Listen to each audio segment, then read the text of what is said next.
We all know the drill for keeping our digital lives safe.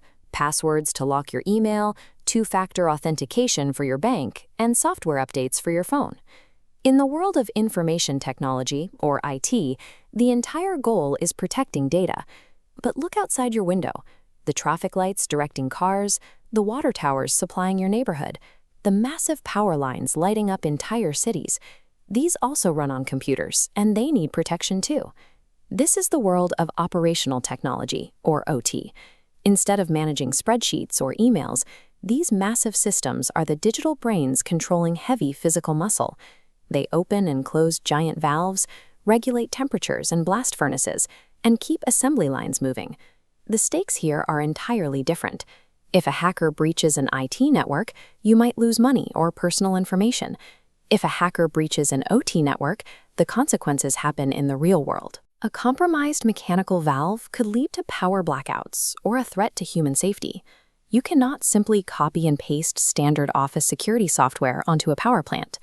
Basic antivirus programs or sudden system reboots might be fine for a laptop, but if they interrupt a continuous, high-pressure industrial process, they can actually cause the exact disasters they are trying to prevent.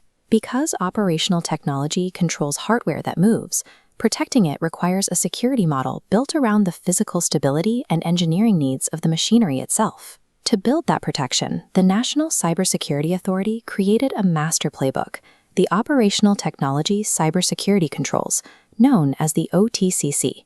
It sets the rules for defending national infrastructure. This playbook is organized into 4 pillars. The first is governance, the overarching game plan. It ensures every piece of equipment has a human leader responsible for it, maintaining a detailed inventory matching every motor, sensor, and control panel to a specific accountable person. The second pillar is defense, building digital walls around the facility. These rules physically and digitally separate networks. If an attacker breaches a standard office email, their attack bounces off a barrier, unable to cross the gap and reach factory floor controls.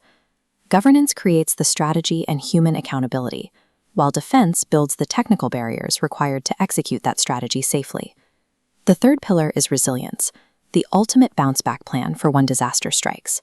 Facilities must have tested recovery plans and safe modes. If an attack disrupts a system, machinery automatically shifts to a secure backup route, keeping operations running. Keeping those massive industrial gears turning flawlessly requires outside help.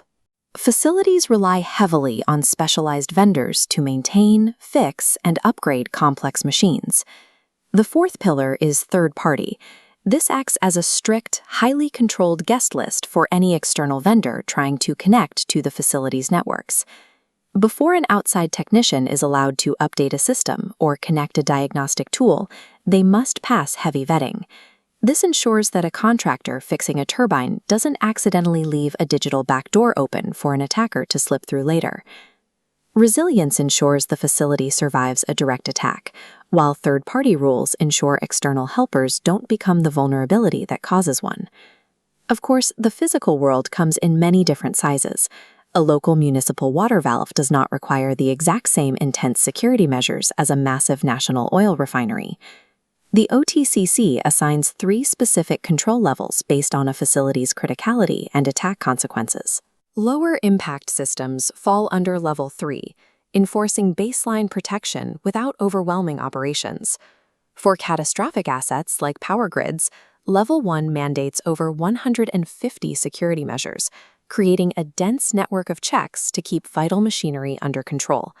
While they seem like regulatory checks, these controls are the technical standards ensuring machines powering our cities are hardened against digital interference. By securing the systems that run our taps, trains, and power grids, this playbook helps ensure that the physical infrastructure we rely on every day continues to function as intended.